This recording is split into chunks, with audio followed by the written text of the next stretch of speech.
How to see your Gmail password if you forgot it. Hi everyone, welcome back to our channel. This is Rose and without further ado, let's begin. Open settings on your Android phone. Scroll down to the bottom of your screen and navigate to Google.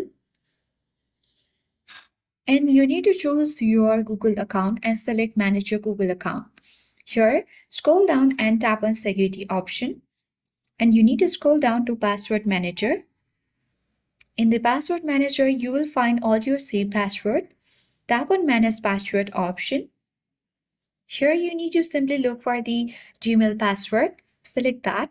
Enter your phone's login credentials.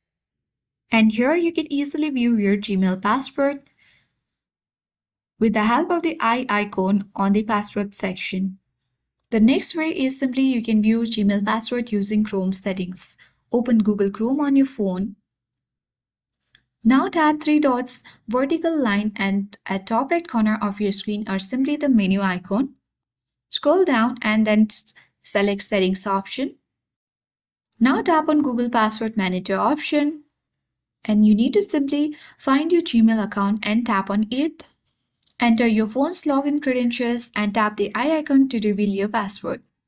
You will be asked to enter your system password for verification. Once verified, you can see your Gmail password. Now you can easily retrieve your Gmail password without having to change it. If this video helped, don't forget to like, share, and subscribe for more useful tutorials. Thank you for watching, and I'll see you in the next video.